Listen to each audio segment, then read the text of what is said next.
Hi everyone. ఈరోజు జరిగిన group 2 ఎగ్జామ్లో హిస్టరీకి సంబంధించిన క్వశ్చన్కి సంబంధించి ఏవైతే 30 క్వశ్చన్స్ ఉన్నాయో వాటికి సంబంధించి కొంచెం అనలైజ్ చేసుకొని చెప్దాం. ఎందుకంటే ఎగ్జామ్ అయిపోయింది కదా, మరెందుకు అనుకోవద్దు. ఇవి మళ్ళీ నెక్స్ట్ ఎగ్జామ్కి యూజ్ అవుతాయి. అయిపోయింది కూడా మనం చూసుకోవాలి. So first question direct question ఇక్కడ ఉన్నది. డి కోడ్ క్వశ్చన్ కాబట్టి, కేరళలో ప్రారంభమైన వైకోం సత్యాగ్రహం దేనికి సంబంధించింది? వైకోం సత్యాగ్రహం అనేది ఆలయ ప్రవేశ ఉద్యమం. అంటే ఆలయంలోకి కొన్ని కులాల వాళ్ళు రాకూడదని, అక్కడ ఉండకూడదని ఉత్సవం జరుగుతున్న టైంలో నిషేధించడంతో ఇది ట్రావెన్కోర్ సంస్థానంలో ఉండేదన్నమాట. చాలామంది అక్కడ ఫైట్ చేయడం, దానికి లాస్ట్కి వాళ్ళకి ఆలయ ప్రవేశానికి అంగీకరించడం జరిగింది. ఓకేనండి. సో గోవా డయ్యూ డామన్ పోర్చుగీస్ పాలన చేయడానికి ఒక ఆపరేషన్ కండక్ట్ చేశారు నెహ్రూ టైంలో. సో అది ఆపరేషన్ విజయ్. ఇది డైరెక్ట్ క్వశ్చనే, ఆపరేషన్ విజయ్. సో ఈ ఆపరేషన్ విజయ్తో నెహ్రూ శాంతి దోత అంటారు, అదంటారు, ఇదంటారు అన్నారు. ఇప్పుడు మీరే యుద్ధానికి వెళ్ళారు అని విమర్శలు కూడా విదేశాల నుండి రావడం జరిగింది. So operation Vijay. తర్వాత కర్ణాటక యుద్ధాలకు సంబంధించి కింది జతలు అన్నారు. కర్ణాటక యుద్ధాలు 3 జరిగాయండి. 3 కర్ణాటక యుద్ధాల్లో రెండింటి కారణం విదేశాలకు సంబంధించింది. అంటే యూరోప్లో జరిగిన సంఘటనల వల్ల 2 యుద్ధాలు జరిగాయి. ఏంటవి? 1, 3. ఈ 2 అంటే 1వ కర్ణాటక యుద్ధం, 3వ కర్ణాటక యుద్ధం యూరోప్లో జరిగింది. 1వ కర్ణాటక యుద్ధం వారసత్వ యుద్ధం అనమాట. ఆస్ట్రియాలో వారసత్వం కోసం సంబంధించి అక్కడ ఇంగ్లాండ్, ఫ్రాన్స్ ఫైట్ చేసుకున్నాయి. సో ఇక్కడ ఇంగ్లాండ్, ఫ్రెంచ్ తలుగా ఉన్న కంపెనీలు ఉన్నాయి కదా, వీళ్ళు ఇక్కడ ఫైట్ చేసుకున్నారు. అండ్ అక్కడ ఆగిపోయింది. ఆక్సిలా చాపల్ సంధితో అక్కడ ఆగిపోయింది. ఇక్కడ ఆపేసుకున్నారు, ఎవరిది వాళ్ళు విడిపోయింది. అలాగే 3వ యుద్ధం కూడా యూరోప్లో సప్తవర్ష సంగ్రామం జరిగింది. ఇంగ్లాండ్కి, ఫ్రాన్స్కి 7 సంవత్సరాల యుద్ధం జరిగింది. ఇక్కడ కూడా 7 సంవత్సరాల యుద్ధం జరిగింది ఇంగ్లాండ్కి, ఫ్రాన్స్కి. రెండో కర్ణాటక యుద్ధం మాత్రం ఇక్కడ వారసత్వ యుద్ధం. ఇక్కడ హైదరాబాద్ నవాబు అయిన ముజఫర్ జంగ్ అండ్ వాళ్ళ తాలూకు నాజర్ జంగ్, అలాగే కర్ణాటక నవాబులైన వాళ్ళు చందా సాహెబ్, వీళ్ళ మధ్య జరిగిందనమాట. వీళ్ళ ఇష్యూలోకి ఇంగ్లాండ్, ఫ్రాన్స్ తలదోర్చడంతో, ఫ్రెంచ్ వాళ్ళు తలదోర్చడంతో జరిగింది. సో ఇక్కడ మీకు చూసుకుంటే ఫస్ట్ కర్ణాటక యుద్ధం ఆక్సిలా చాపెల్ కరెక్టు, 3rd కర్ణాటక యుద్ధం ప్యారిస్ ఒప్పందం కరెక్టు, రెండో యుద్ధం ఏంటంటే పాండిచ్చేరి సంధితో 2వ కర్ణాటక యుద్ధం ముగిసింది. ఓకే, నెక్స్ట్ ఈ కింది జతల్లో ఏది సరిగ్గా సరిపోలలేదు అన్నాడు. ఇందులో ఈ ఎగ్జామ్లో ప్రత్యేకత ఏంటంటే సరికానిది, సరిపోలలేదు అలా ఇచ్చారు. చాలామంది ఈ చివరి చూడరు, గాబరా అనమాట. వచ్చిన వాళ్ళు కూడా తప్పు చేసి ఇలాంటి దగ్గరే సరికానిది చూడరు, సరిపోలలేదు చూడరు, ఇంగ్లీష్ నాట్ అనేది చూడరు. అప్పటికి డార్క్ లెటర్స్తో ఇస్తారు నాట్ లేదనేది, అది చూసుకోవాలి. బాబర్ కాన్వా యుద్ధం, అక్బర్ హల్దీఘాట్ యుద్ధం అంటే అక్బర్ డైరెక్ట్గా పార్టిసిపేట్ చేయలేదు. రాజా మాన్సింగ్, అక్బర్ దగ్గర పనిచేస్తున్న రాజా మాన్సింగ్ అండ్ రాణా ప్రతాప్ సింగ్ మధ్య జరిగింది 1576లో. అండ్ హుమయూన్ బిల్గ్రామ్ యుద్ధం, జహంగీర్ చౌసా యుద్ధం అన్నారు కదా, ఇది రాంగ్ అనమాట. చౌసా యుద్ధం కూడా హుమయూనే, షేర్షా హుమయూన్కి మధ్య జరిగింది. సో ఇది రాంగ్ ఆన్సర్ అవుతుంది. ఆన్సర్ అయితే రాంగ్ మీన్స్ ఇక్కడ సరిపోలేదు అన్నాడు కదా, ఈ ఆప్షన్ సరిపోలేదు. సో ఇది డి రాసిన వాళ్ళు కరెక్ట్. సరైన కాలక్రమానుసారం అమర్చండి అన్నాడు. క్రిప్స్ మిషన్, గాంధీరూన్ ఒప్పందం, చౌరీ చౌరా సంఘటన, పూనా ఒప్పందం అన్నారు. సో ఇక్కడ మీకు ఫస్ట్ జరిగింది చౌరీ చౌరా సంఘటన ఫస్ట్ జరిగింది 1922లో జరిగింది. అండ్ గాంధీ ఇర్విన్ ఒప్పందం ఎప్పుడు జరిగిందంటే 1931లో. అంటే రౌండ్ టేబుల్ కాన్ఫరెన్స్లో పాల్గొనడం కోసం first round table conference fail అయిన తర్వాత సెకండ్ రౌండ్ టేబుల్ కాన్ఫరెన్స్లో నువ్వు ఎలాగైనా పాల్గొనేటట్టు చేయాలి అని అప్పటి రామ్సే మెక్డొనాల్డ్, ఇంగ్లాండ్ ప్రధానమంత్రి రామ్సే మెక్డొనాల్డ్ ఇక్కడ వైస్రాయ్ని ఇర్విన్కి ఆదేశించడంతో జైల్లో ఉన్న గాంధీని ఇన్వైట్ చేసి ఒక సంధి ఏర్పాటు చేసుకున్నారు, ప్యాక్ట్. దాని తర్వాత రౌండ్ టేబుల్ కాన్ఫరెన్స్లో వెళ్ళడానికి ఆమోదించడం జరిగింది. ఆ తర్వాత ఏం జరిగింది అంటే ఈ రౌండ్ టేబుల్ కాన్ఫరెన్స్లో భాగంగానే 3వ రౌండ్ టేబుల్ కాన్ఫరెన్స్ అయిన తర్వాత, 2వ రౌండ్ టేబుల్ కాన్ఫరెన్స్ అయిన తర్వాత కమ్యూనల్ ఎలక్టరేట్కి సంబంధించి రామ్సే మెక్డొనాల్డ్ ఏం చేశాడంటే కులాల వారీగా, మతాల వారీగా నియోజకవర్గాల ఏర్పాటుకి ఆయన ట్రై చేశాడు, భారతదేశం విడదీద్దామని. సో దళితులకి రిజర్వేషన్ ప్రత్యేక నియోజకవర్గాలు ఏర్పాటు చేశాడు, కమ్యూనల్ ఎలక్టరేట్స్. దాంతో గాంధీ పూణేలో ఉన్న ఎరవాడ జైల్లో ఆయన ఆ జైల్లో ఉపవాసం చేశాడు, సత్యాగ్రహం నిరాదీక్ష చేశాడు. దాంతో అంబేద్కర్ అండ్ గాంధీ మధ్య ఒప్పందం కుదిరింది, పూనా ఒప్పందం. లాస్ట్కి క్రిప్స్ మిషన్ అనమాట. క్యాబినెట్ మిషన్ వేరు, క్రిప్స్ మిషన్ వేరు. క్రిప్స్ మిషన్ ఆఖరికి ఈ క్రిప్స్ మిషన్ తాలూకు ప్రతిపాదనలు వినే క్విట్ ఇండియా ఉద్యమానికి పిలుపునిచ్చాడు గాంధీ. సో ఇక్కడ ఫస్ట్ ఒకటి తెలిస్తే చాలు. ఇవి ఎలా ఉన్నాయంటే ఇవి టఫ్గా ఉండొచ్చు కానీ ఇవి ఈజీగానే ఇచ్చాడు. ఏంటి, ఒకటి తెలిస్తే చాలు. చౌరీ చౌరా సంఘటన అన్నిటికన్నా ఫస్ట్ జరిగింది అని తెలిస్తే చాలు. ఓకే, ఇంకో ఫస్ట్ ఇది జరిగింది. త్రీ ఫస్ట్ ఉంటుంది. ఇక ఎక్కడ మరి 3 లేదు. ఏ చట్టం ద్వారా గవర్నర్ జనరల్ ఆఫ్ బెంగాల్ను భారత గవర్నర్ జనరల్గా నియమించారు? ఇది విచిత్రంగా ఈ క్వశ్చన్ కొంతమంది ఎందుకో తప్పు చేసినట్టు నాకు విన్నాను నేను. కొంతమంది అరే తప్పు అయిపోయింది సార్, మేము తప్పు చేశాము అని చెప్పడం జరిగింది. ఈ కింద ఏ చట్టం ద్వారా గవర్నర్ జనరల్ ఆఫ్ బెంగాల్ భారత గవర్నర్ జనరల్గా నియమించారు అని. ఎందుకు కొంతమంది 1858 పెట్టేశారండి. 1858 పెట్టడంతో వైస్రాయ్ అనుకొని పెట్టేశారనమాట గాబరాకి. ఈ చట్టం అండి, చార్టర్ యాక్ట్ 1833. విలియం బెంటిక్ అంతకుముందు గవర్నర్ జనరల్ ఆఫ్ బెంగాల్గా ఉండేవాడు. ఈ చట్టం ద్వారా గవర్నర్ జనరల్ ఆఫ్ బ్రిటిష్ ఇండియాగా మారాడు William Bentinck. 33 act, charter act ద్వారా. భారతదేశపు వలస రాజ్యాల కాలంలో వడపోత సిద్ధాంతం అంటే డౌన్వార్డ్ ఫిల్టరేషన్ థియరీ అనేది దేనికి సంబంధించింది అన్నాడు. దీని ఆన్సర్ వచ్చి విద్య అనేది దీని ఆన్సర్. అంటే ఏమిటి డౌన్వార్డ్ ఫిల్టరేషన్ థియరీ, వడపోత సిద్ధాంతం అంటే ఈస్ట్ ఇండియా కంపెనీ వాళ్ళు భారతీయులకు చదువు నేర్పించాలనుకున్నారు. అయితే వాళ్ళకి అందరికీ చదువు నేర్పించడం తలకే నొప్పి, వాళ్ళకి పెద్ద లాభం ఏం లేదు. సో వాళ్ళు ఏం చేశారు, ఒక టాప్ లేయర్లో ఉన్న కొంతమందిని సెలెక్ట్ చేసుకొని, తెలివైన వాళ్ళు సెలెక్ట్ చేసుకొని వాళ్ళకి చదువు చెప్పి త్రూ దెమ్ అంటే వాళ్ళ ద్వారా కింద స్థాయి వాళ్ళకి కన్వే చేయడానికి, ఆ చదువుని కన్వే చేద్దామని ఒక ప్లాన్ వేశారు. ఓకేనండి, అదే డౌన్వార్డ్ ఫిల్టరేషన్, వడపోత సిద్ధాంతం అంటే విద్యకు సంబంధించిందనమాట. అండ్ దెన్ భారతదేశంలో ప్రాచీన కళా సాంప్రదాయాలను పునరుద్ధరించడానికి ఇండియన్ సొసైటీ ఆఫ్ ఓరియంటల్ ఆర్ట్ని ఎవరు స్థాపించారు? ఇది డైరెక్ట్ క్వశ్చనే. అభినేంద్రనాథ్ ఠాగూర్ భారతమాత చిత్రాన్ని గీసింది ఇందులోనే అనమాట. ఓకే, భారతమాత చిత్రం ఇప్పుడు ఏదైతే మనం చూస్తున్నామో దాన్ని స్టార్ట్ చేసింది ఈ అభినేంద్ర ఠాగూర్. మిగతా వాళ్ళందరూ రవీంద్రనాథ్ ఠాగూరే. సో ద్వారకానాథ్ ఠాగూర్, ఈయన ప్రిన్స్ ద్వారకానాథ్ ఠాగూర్ అంటారు. వాళ్ళ అబ్బాయి దేవేంద్రనాథ్ ఠాగూర్, వాళ్ళ అబ్బాయి రవీంద్రనాథ్ ఠాగూర్. ఈ ద్వారకానాథ్ ఠాగూర్ యొక్క రెండవ కొడుకు అభినేంద్రనాథ్ ఠాగూర్. వీళ్ళంతా ఒకటే ఫ్యామిలీ అనమాట. వీళ్ళు ఎక్కడ పుట్టారంటే జోరా శాంకో ఎట్ కలకత్తాలో జోరా శాంకోలో పుట్టారు వీళ్ళందరూ. So Abanindranath Tagore Indian Society of Oriental Art. మరో విషయం ఏంటంటే ద్వారకానాథ్ ఠాగూర్ కూడా ఆర్టిస్టే, బొమ్మలు గీస్తాడు. అండ్ రవీంద్రనాథ్ ఠాగూర్ కూడా బొమ్మలు గీసే వ్యక్తే, డ్రాయింగ్ వేస్తారనమాట. జలియన్వాలా మారణకాండ నిరసిస్తూ ఎవరు వైస్రాయ్ యొక్క ఎగ్జిక్యూటివ్ కౌన్సిల్ నుండి రాజీనామా చేశారు? శంకరన్ నాయర్. సైఫుద్దీన్ కిచ్లు సత్యపాల్ కాదు. ఆన్సర్ అయితే ఇది. సైఫుద్దీన్ కిచ్లు సత్యపాల్ ఎందుకు కాదు అంటే ఎలిమినేషన్ మెథడ్లో దీని ఆన్సర్ చేయొచ్చు.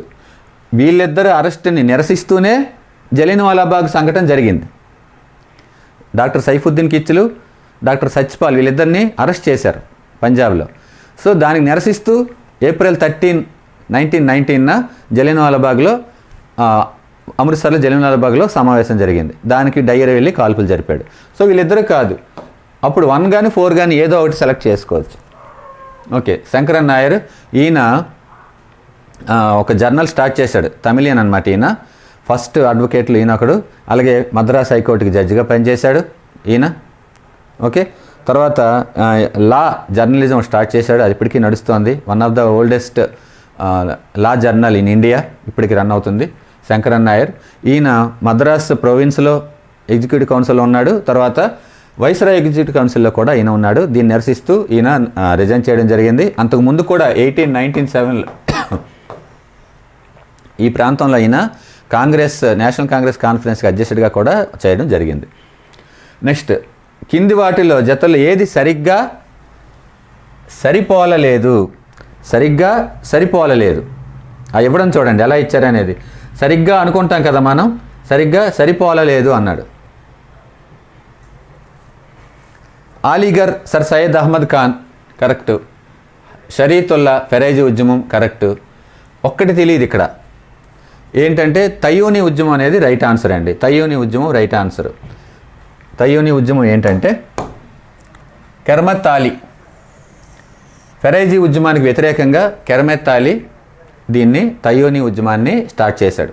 ఏదైతే ఫెరైజీ ఉద్యమం ఉందో, ఈయన మోడరైజేషన్ ఆఫ్ ముస్లిమ్స్ కోసం మూఢనమ్మకాలను ఎదిరించి ముస్లింల్ని హేతువాదం వైపు అంటే చదువు వైపు మళ్లించడానికి కృషి చేశాడు. ఈయన కాదు, కెరమత్ అలీ. సో ఇది ఆన్సర్, ఇది రైట్. సరిగ్గా సరిపోలేదు అన్నాడు కాబట్టి ఇది సరిపోలేదు. లెక్స్ లోకీ చట్టం సంబంధించి కింది వాటిలో సరైన ప్రకటనలు ఏవి అన్నాడు. లెక్స్ లోకీ చట్టం ఇది మామూలుగా ఏంటంటే డల్హౌసీ తీసుకొచ్చినమాట. 1850 అంటే డల్హౌసీ తీసుకొచ్చిన చట్టం అయి ఉండాలి. అప్పుడు మనం ఏంటంటే ఇవన్నీ చూసుకోవాలి. 1850 టైంకి గవర్నర్ జనరల్ ఎవరు అది చూసుకుంటే కొన్ని తీసి పడేయవచ్చు మనం. ఓకే, గవర్నర్ జనరల్ టైంలో వితంతు వివాహాల చట్టం వచ్చింది ఈశ్వర్చంద్ర విద్యాసాగర్ కృషి వల్ల. ఇదొకటి అయి ఉండొచ్చు. బాల్య వివాహ నిషేధం ఆయన టైంలో లేదు. ఓకేనండి. క్రైస్తవ మతంలోకి మారిన హిందువులకు వాళ్ళ పూర్వీకుల ఆస్తిని ఇచ్చే చట్టాన్ని తీసుకొచ్చారు. ఇది కరెక్ట్ ఆన్సర్ అన్నమాట. లెక్స్ లోకీ చట్టం అంటారు. లెక్స్ లోకీ చట్టం అంటే ఎవరైతే హిందూ మతం నుంచి క్రైస్తవ మతంలో వారెవరో అంతకుముందు వాళ్ళకి ఆస్తిలో వాటా ఉండేది కాదు మతం మారినందుకు. కానీ డల్హౌసీ టైంలో ఇది తీసుకొచ్చారు. It was the one of the major reason for 1857 revolt. 1857లో తిరుగుబాటు జరగడానికి ఈ చట్టం ఒకటి కారణం. లెక్స్ లోకీ చట్టం అని అంటారు. ఓకేనండి. సో నెక్స్ట్ అంటే కొంచెం ఫాస్ట్గా చెప్తున్నాను, ఏమనుకోవద్దు, ఎక్కువ టైం తీసుకోకుండా. ఒక మంచి యూరోపియన్ లైబ్రరీ యొక్క సింగిల్ షెల్ఫ్ భారతదేశం మరియు అరేబియాలోని మొత్తం స్థానిక సాహిత్యాల కంటే విలువైనది. ఇంత పొగరుమోతు కామెంట్ చేసింది మెకాలే. నాకు ఈయన లార్డ్ మెకాలే అంటే ఇష్టం ఉండదు. అఫ్కోర్స్ తెలియని వ్యక్తి అవ్వచ్చు. ఫస్ట్ లా కమిషన్లో ఫస్ట్ మెంబర్ ఈయన విలియం బెంటిక్ దగ్గర. ఈయన ఏమన్నాడంటే మనం అంటే చాలా చిన్న చూపు ఈయనకి, మా భారతదేశం వాళ్ళ పెద్ద తెలివైన వాళ్ళు కాదని. సో యూరోపియన్ లైబ్రరీలో ఒక షెల్ఫ్లో ఎన్ని పుస్తకాలు ఉంటాయో మొత్తం భారతదేశం అరేబియాలో ఉన్న పుస్తకాలన్నీ కూడా ఆ పనికిరావు మా షెల్ఫ్కి అని అన్నాడు. ఓకే, విలియం జోన్స్ అలా అనలేదు. ఏషియాటిక్ సొసైటీని వారెన్ హేస్టింగ్స్ టైంలో పెట్టి ఇక్కడ గ్రంథాలని ఇంగ్లీష్లోకి ట్రాన్స్లేట్ చేయడానికి ట్రై చేశాడు విలియం జోన్స్ అనమాట. జేమ్స్ మిల్లు ఈయన ఇంగ్లీష్ వాళ్ళు ఫర్రే హిస్టరీ ఆఫ్ బ్రిటిష్ ఇండియా అనే బుక్ రాశాడు జేమ్స్ మిల్లు. అలాగే కింది వాటిలో ఏది సరిగ్గా సరిపోలలేదు, మళ్ళీ సరిగ్గా సరిపోలేదు అంటున్నాడు. దీని ఆన్సర్ ఇదే, ఫస్ట్దే.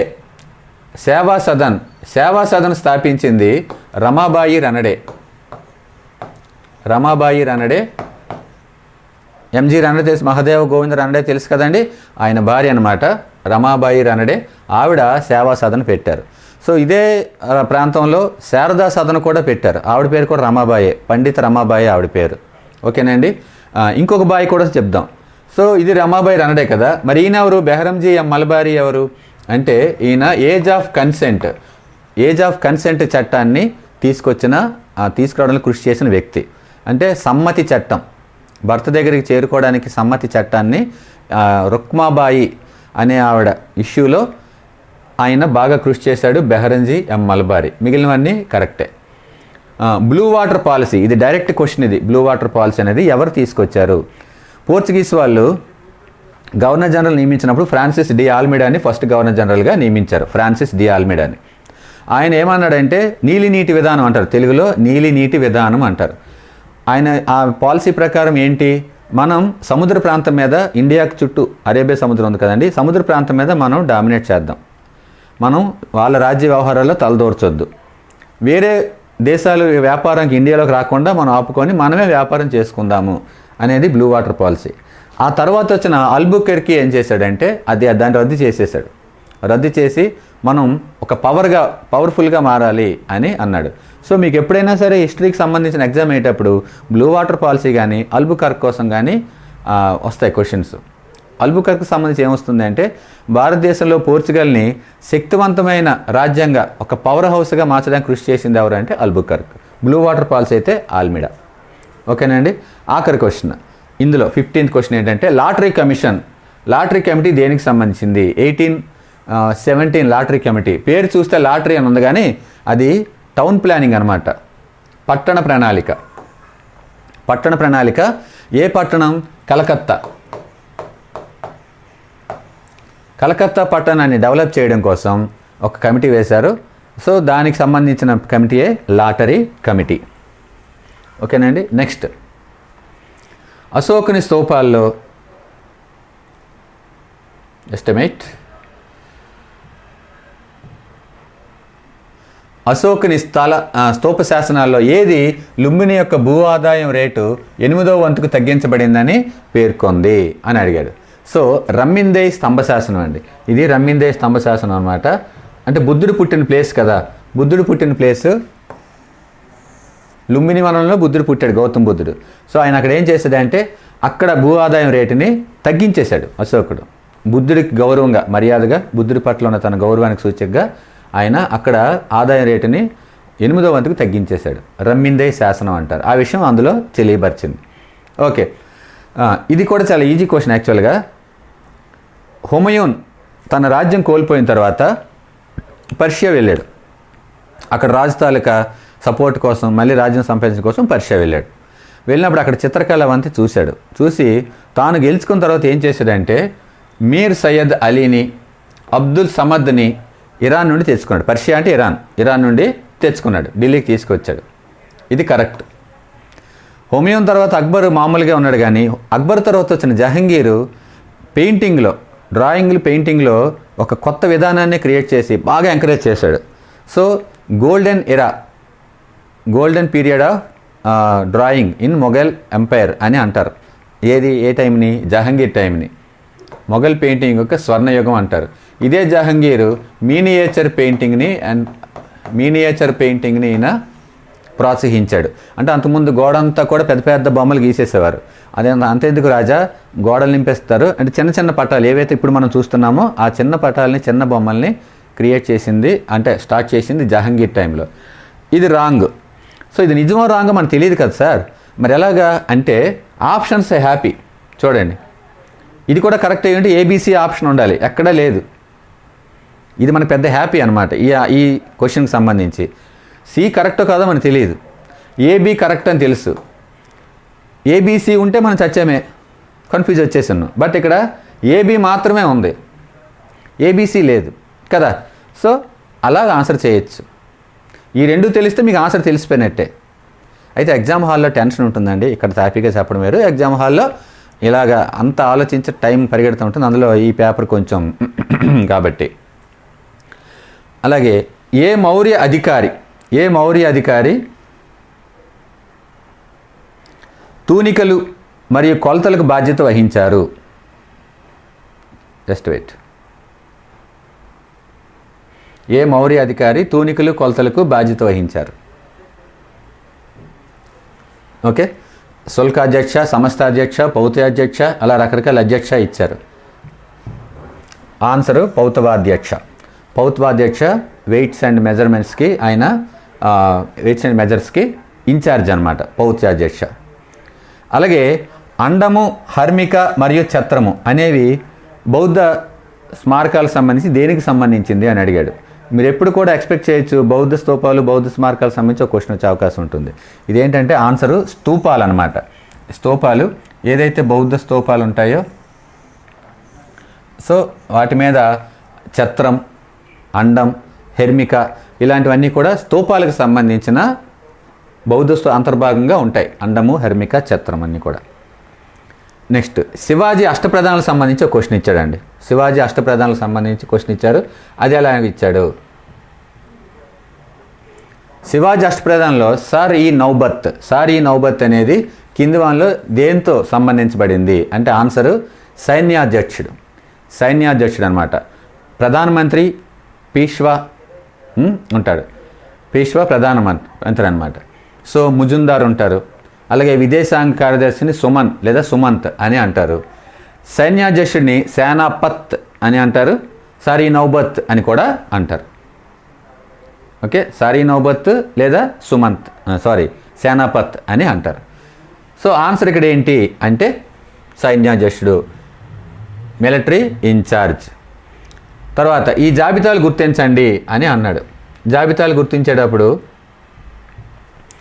1857 తిరుగుబాటు సంబంధించి ఎవరెవరు ఏ ప్రాంతం నుంచి వాళ్ళు పోరాటం చేశారు అనేది కున్వర్ సింగ్, హజరత్ మౌలబ్, నానాసాహెబ్, భక్త్ ఖాన్ అని అన్నారు. సో ఇందులో ఒక్కటి తెలిస్తే మిగిలిన తెలిసిపోతాయి. ఆప్షన్లు చాలా చక్కగా ఇచ్చారు, ఎక్కడ మీకు కన్ఫ్యూజ్ చేయలేదు. ఇచ్చింది రెండో దగ్గర ఇవ్వలేదు చూడండి. ఇందులో ఒకటి తెలిస్తే ఆన్సర్ తెలిసిపోయినట్టే. సపోజ్ కున్వర్ సింగ్ అనుకోండి, ఈయన బీహార్, ఎందుకంటే బీహార్ వృద్ధ సింహం అంటారు ఈయన్ని, లయన్ ఆఫ్ బీహార్ అంటారు, వృద్ధ సింహం అంటారు. ఎందుకంటే ఆయన చాలా ఓల్డ్ ఏజ్, 80 ఏళ్ళ వయసులో ఆయన ఫైట్ చేశాడు స్వయంగా గుర్రాల మీద వెళ్ళి, కున్వర్ సింగ్ అనమాట. అర్రా అనే ప్రాంతానికి, బీహార్లో అర్రా ప్రాంతం, జగదీష్పూర్ ప్రాంతం కూడా అంటారు, అక్కడ ఆయన ఫైట్ చేశాడు. ఓకే, నానా సాహెబ్ అయితే కాన్పూర్ ప్రాంతం నుంచి, బఖ్త్ ఖాన్ ఢిల్లీ నుంచి, హజరత్ మహల్ లక్నో నుంచి. సో ఇందులో ఏ ఒక్కటి తెలిసినా తెలిసిపోతుంది. సపోజ్ కున్వర్ సింగ్ అర్రా అంటే A3 ఎక్కడ ఉందో అదే ఆన్సర్. ఓకే, అలాగే all India trade union Congress, ఇది కొంచెం క్వశ్చన్ చాలా చక్కగా ఇచ్చాడండి. ఇది అలాగే ఇవ్వాలి యాక్చువల్గా, అంటే మిగతా క్వశ్చన్ సంగతి నేను మాట్లాడిన ఆల్రెడీ ముందు వీడియోలో మనం చెప్పేశాము. ఈ క్వశ్చన్ సంబంధించి ఎలా అంటే ఇలా ఇస్తే బాగుంటుంది అన్ని క్వశ్చన్లు.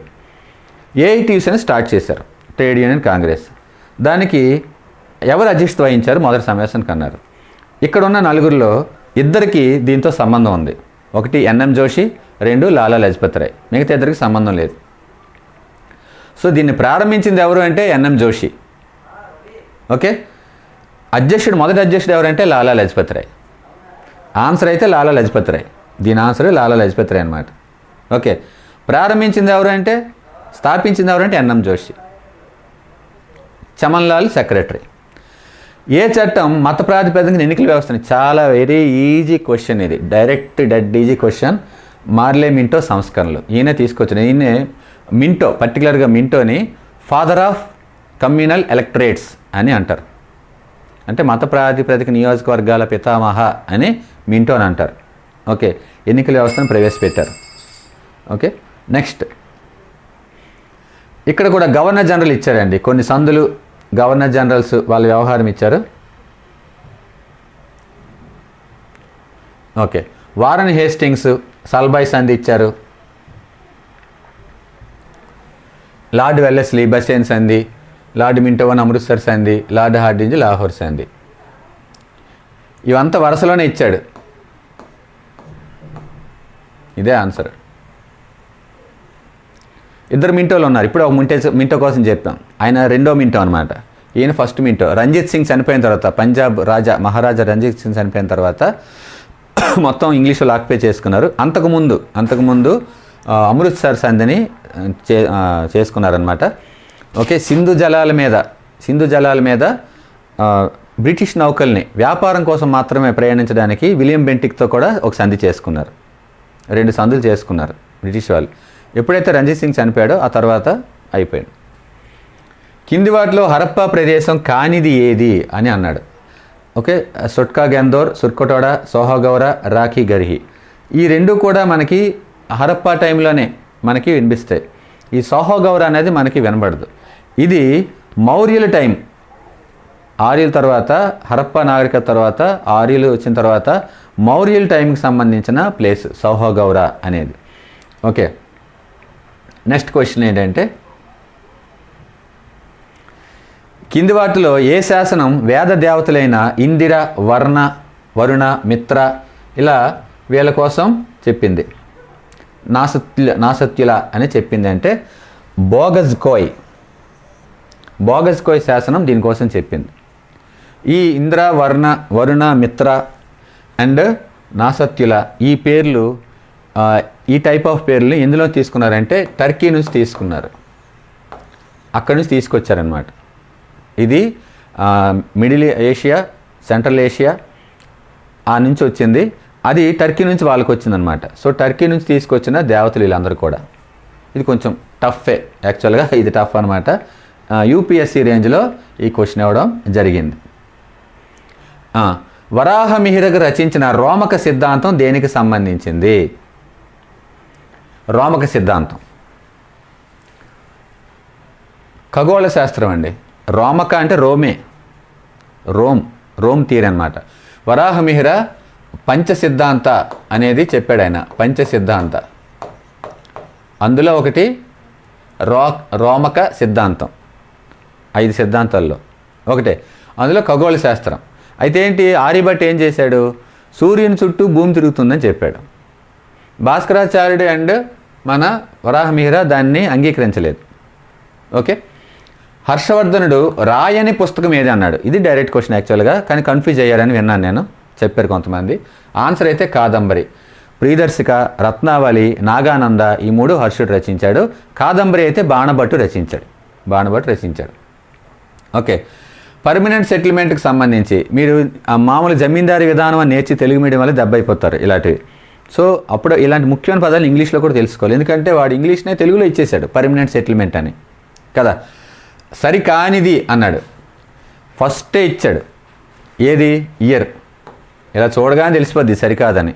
మిగతా సరైన సరికాదో మనకు తెలియదు, కానీ ఒకటే 1 2 3 1 3 అలా లేదు కాబట్టి ఇది తెలిస్తే రాస్తారు, లేకపోతే పోయినట్టే బిట్టు. ఎందుకంటే 1793 శాశ్వత శిస్తు నిర్ణయ పద్ధతి, దాన్నే జమీందారీ విధానం అంటారు. సో దాన్ని కారన్ వాలిసే తీసుకొచ్చాడు, కాకపోతే 1793లో తీసుకొచ్చాడు. ఓకే, సో జాన్ షోరే దాన్ని ప్రిపేర్ చేసిన వ్యక్తి జాన్ షోరే. మిగతాదంతా కరెక్టే. భూస్వాములు ఎంత చెల్లించాలో చెప్పేశారు, 1/11 అని చెప్పేశారు. సో భూమికి యజమానులుగా ఇచ్చేశారు. నిన్నటి వరకు వ్యవసాయం చేసిన రైతు ఈ విధానంతో తన పొలంకే కూలీగా మారిపోయాడు. సో హిస్టరీలో లాస్ట్ క్వశ్చన్ ఏంటి అంటే ఆఖరిది 2 మ్యాచింగ్లా ఇచ్చాడు. మ్యాచింగ్లా ఇచ్చి దీన్ని కొంచెం జూమ్ చేద్దాం. ఓకే, సో మహమ్మద్ బిన్ తుగ్లక్ గుర్రాల బ్రాండ్, ఇది కూడా ఈజీ క్వశ్చనేనండి. ఒకటి తెలిస్తే చాలు. ఇది కూడా సేమ్. ఇంత టఫ్ పేపర్లో కొంచెం మనకి హ్యాపీ ఏంటంటే ఆప్షన్స్ ఇబ్బంది పెట్టలేదు. ఏంటి అంటే మీకు అల్లావుద్దీన్ ఖిల్జీ తెలిసిందనుకోండి, గుర్రాల మీద ముద్ర వేశాడు ఆయన, గుర్రాల మీద. దాన్నే దాగ్ విధానం అంటారు. సో అల్లావుద్దీన్ ఖిల్జీ గుర్రాలు ఉందనుకోండి, అయిపోయింది. అది మనకు తెలియదు. టోకెన్ కరెన్సీ ప్రవేశపెట్టింది ఎవరు? మహమ్మద్ బిన్ తుగ్లక్. అది తెలిసిందనుకోండి, అది వచ్చేసినట్టే. ఎందుకంటే A2 అనేది ఎక్కడ ఉందో అదే ఆన్సర్. ఏ దగ్గర 2తో ఒక్కటి మాత్రమే ఉంది. సో నీటిపారుదల అభివృద్ధి ఫిరోజ్ షా తుగ్లక్. ఢిల్లీ సుల్తాన్లో ఒక నాణ్యాన్ని ఇంట్రడ్యూస్ చేసింది ఎవరు అంటే ఇల్తుత్మిష్. క్లియర్ కదా. సో ఈ ఒక్కటి తెలిస్తే ఢిల్లీ సుల్తాన్లో మిగతావన్నీ కూడా తెలిసిపోతాయి. సో ఇదండి. ఇంకా ఏమైనా చేయడానికి ట్రై చేద్దాం. ఇప్పుడు మనం ఏదో చేసాము, మిగతావి కూడా అంటే ఆన్సర్ మీ కీ వచ్చేసి ఉంటుంది ఆల్రెడీ, బట్ మనం ఎక్స్ప్లెనేషన్ అనేది కొంచెం ఇవ్వడానికి ట్రై చేద్దాం. Okay, thank you very much. ఆదరిస్తూనే ఉండండి. ఛానల్ సబ్స్క్రైబ్ చేసుకోండి. యాప్ ఉంది, డౌన్లోడ్ చేసుకోండి. డిస్క్రిప్షన్లో యాప్ ఉంటుంది. అలాగే టెలిగ్రామ్ ఛానల్ లింక్ కూడా డిస్క్రిప్షన్లో పెడుతున్నాం, దాన్ని కూడా మీరు డౌన్లోడ్ చేసుకోండి. సబ్స్క్రైబ్ అవ్వండి. Okay, thank you very much. Bye bye.